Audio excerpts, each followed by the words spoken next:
নমস্কার বন্ধুরা, আপনারা কেমন আছেন? আশা করি ভালো আছেন। আজ আমি আপনাদের শোনাবো অহংকার করলে কী ফল পাওয়া যায়।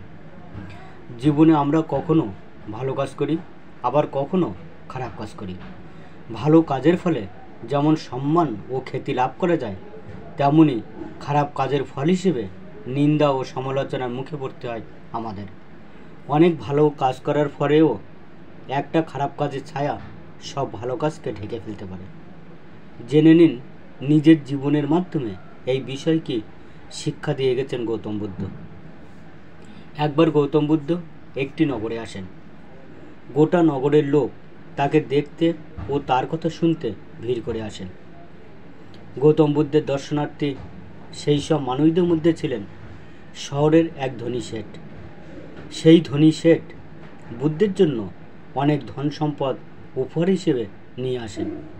তার সঙ্গে তিনি গৌতম বুদ্ধের মাধ্যমে রাজার কাছে একটি বার্তা প্রেরণ করার ইচ্ছে পোষণ করেন। যখন ওই সম্পদশালী শেঠ বুদ্ধের সঙ্গে দেখা করেন, তখন তিনি বুদ্ধকে বলেন যে তিনি ওই শহরের একজন অত্যন্ত ধনী ও প্রভাবশালী ব্যক্তি।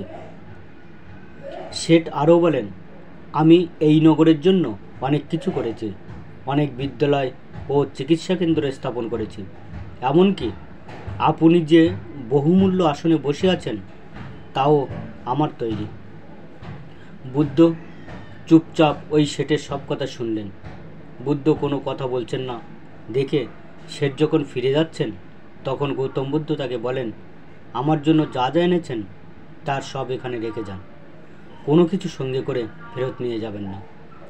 সর্বত্যাগী সন্ন্যাসী গৌতম বুদ্ধের মুখে এই কথা শুনে খুব অবাক হয়ে যান ওই শেঠ। তিনি বলেন, হ্যাঁ মহাত্ম, আমি আপনার জন্য যা যা এনেছি তার সবই আমি এখানে রেখে যাচ্ছি। তখন বুদ্ধ বলেন, আপনার আনা এই সব জিনিসের কোনোটাই আমার লাগবে না। আমি চাই আপনার মনে যে অহংকার পরিপূর্ণ হয়ে আছে সেই অহংকার আপনি এখানে ত্যাগ করে যান।